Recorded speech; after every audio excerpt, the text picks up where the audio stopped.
I suppose this memorandum to the staff is important. I know all members of the staff will regret to learn that owing to continued ill health, Harry Brown has resigned as managing director of our British company in London. On behalf of all of us who have been closely associated with our London operations, I want to acknowledge with deep appreciation Mr. Brown's many contributions toward the British company's progress during the past 8 years. I also want to wish him quick and full recovery of his health and much success in his future endeavors. Charles Green, presently Managing Director of our Canadian office, has been appointed Acting Managing Director of the British Company to serve until a permanent appointment can be made. He will assume this temporary responsibility in London in October. In behalf of the company's management, I want to thank Mr. Green for his willingness to assume these new responsibilities caused by Mr. Brown's resignation. Though Mr. Green will be serving in his new job on a temporary assignment, I know that we can count on him to do an outstanding job in the expanding program of our British company, as I said. May I note that the first few years of certainty under our retirement policy have indicated the need for further explanation and clarification of our procedures. The basic policy that employees shall retire upon reaching their normal retirement date at the age of 65 remains the identical one. I think this is a very sound policy.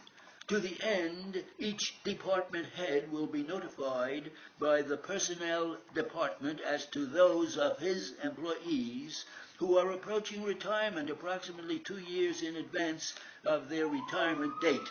Upon receiving this notice, the department chief will discuss the matter of retirement with the employee concerned and, at least a year before the actual retirement date, complete plans for replacement of the retiring employee. The above procedures are designed to accomplish the purposes of our pension plan and to assure the development of qualified replacements for retired workers. At the same time, they will afford the employee ample time within which to adjust himself to the changes that are attendant upon retirement after years of active service. These procedures were decided upon after long and careful consideration. Only in the most exceptional circumstances, where it is in the interests of the company to do so, will permission be granted to retire. Any worker beyond the normal retirement date can retire, but requests for exceptions should be made at least a year before the scheduled retirement date and should detail the reasons why it would be to the interests of the company to grant an exception. They should be unremitting in their activity. The Director of Personnel Relations, who will refer them to the proper committee, will take care of any necessary action that is indicated. And Mr. Baker also, as you know, with respect to the costs of labor, paper, printing, and binding, will have constantly increasing responsibilities. We have tried to absorb these increases in costs so that it would not be necessary to raise the prices of our books. I feel, however, that we can no longer do this. I recommend, therefore, that we raise our prices 10%. I do not think that this increase will cause any difficulty with our customers, as it will be only our second enhancement since 1955. I hope this recommendation will meet with your approbation. Also, in addition, I am well aware that costs have been ballooning rapidly. This fact has been a source of much anxiety to me for the past 6 or 8 months.